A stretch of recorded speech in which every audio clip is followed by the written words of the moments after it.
Hello friends, welcome back to Raghu medical coaching classes. Friends, आज हम इस पीएसएम के प्लेलिस्ट में पढ़ेंगे इस वीडियो के अंदर अबाउट नेशनल पॉपुलेशन पॉलिसी। तो before going to the main concept, I shall request you, अगर आपको मेरा वीडियो चैनल अच्छा लगता हो, लेक्चर अच्छा लगता हो, तो please like and subscribe button जरूर दबाएगा। Okay, let us continue with the national population policy. तो क्यों लगाया गया पॉपुलेशन पॉलिसी, किस लिए नेसेसिटी है, क्यों हमें पढ़ना चाहिए?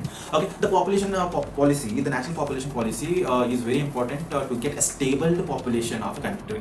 तो हमारा कंट्री का गवर्नमेंट जो है, it is very much concern about the socio-economic development, okay, sustainable development, improvement in the economy, social and the human development के बारे में बहुत ही ज़्यादा कंसर्न है, इसलिए ये पॉलिसी यहाँ पे लाया गया है। तो because of the over crowding या फिर ओवर पॉपुलेशन जो है, जो भी नेगेटिव इफेक्ट हमारे कंट्री के ऊपर पड़ते हैं, तो उसको रोकने के लिए जो है नेशनल पॉपुलेशन पॉलिसी को लागू किया गया है। तो यहाँ पे जो है नेशनल पॉपुलेशन पॉलिसी जो है बर्थ रेट और ग्रोथ रेट और मैटरनल मोर्टेलिटी रेट, ओके, और infant mortality rate, literacy rate, इस सबको यहाँ पे मॉनिटर करता रहता है। तो यहाँ पे मेन ऑब्जेक्टिव क्या है? सबके लिए equal rights, equal education up to 14 years जो है, फ्री एजुकेशन प्रोवाइड करना, चाइल्ड मैरिजेस को इनहिबिट करना, मैटरनल मोर्टेलिटी को डिक्रीज करना और फीमेल इन्फेंटिसाइड को डिक्रीज करना, और लिटरेसी, ड्रॉप आउट, इलिटरेसी और इनकम्प्लीट एजुकेशन रेट को कम करना। तो यहाँ पे इसका मेन ऑब्जेक्टिव रहता है। तो दूसरी बात जो है, child under RCHD, not RHD, it is RCH, that is reproductive child health development, okay, RCH। यहाँ पे क्या होता है? तो रिप्रोडक्शन, तो रेट ऑफ रिप्रोडक्शन, फर्टिलिटी को कम करने का भी यहाँ पे मेन मुद्दा लिया गया है। तो because of the higher increase in the birth rate, because of the over already population ज़्यादा है, तो increase in the birth rate में क्या होता है, यहाँ पे पॉपुलेशन और ज़्यादा बढ़ने की वजह से सबको इक्वल ह्यूमन राइट्स नहीं मिल पाते हैं, जैसे कि एजुकेशन हुआ और हॉस्पिटल सर्विसेज हुआ गवर्नमेंट हॉस्पिटल्स में। Because of the overcrowding और the overpopulation, there is a difference in the doctor and the patient ratio बहुत ही ज़्यादा बढ़ जाता है, जिसकी वजह से सबको हेल्थ सर्विसेज नहीं मिल पाते, एजुकेशन सर्विसेज नहीं मिल पाता है, और नौकरी ऑक्यूपेशन सर्विसेज भी नहीं मिल पाते, तो गवर्नमेंट जॉब्स नहीं मिलते लोगों को। तो इन सबको रोकने के लिए क्या किया गया है? तो यहाँ पे एक पॉलिसी को लागू किया गया था, तो that is called national population policy. Okay, बहुत ही ज़्यादा कॉमन सेंस वाली बात है, यहाँ पे ज़्यादा कुछ कोई भी साइंटिफिक नहीं है। तो इट इज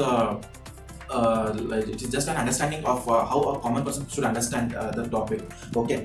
तो यहाँ पे जो है कोलैबोरेशंस, यहाँ पे बहुत सारे प्राइवेट सेक्टर्स भी है इसके ये पॉलिसी के अंदर कोलैबोरेटेड है, एनजीओस यहाँ पे कोलैबोरेटेड है, हेल्थ सेंटर्स कोलैबोरेटेड है, और यहाँ पे बताया जाता है कि अबाउट द ट्यूबेक्टोमी और वैसेक्टोमी के ऊपर जो है कुछ चार्जेस या फिर कुछ बेनिफिट्स गवर्नमेंट के थ्रू वहाँ पे इंडिविजुअल को दिया जाता है। और अपॉन द बेटी बचाओ बेटी पढ़ाओ के आंदोलन में भी यहाँ पे ये अंडर इंक्लूडेड है। यहाँ पे बेटी होने के ऊपर अगर बेटी को जन्म देने के बाद वहाँ पे मदर को कुछ इंसेंटिव मिलते हैं। तो ओके, तो that is what the good thing that has done by the Indian government. और यहाँ पे बताया जाता है कि बालिका समृद्धि योजना providing cash incentives of 500 rupees for the birth of girl child at first and second delivery.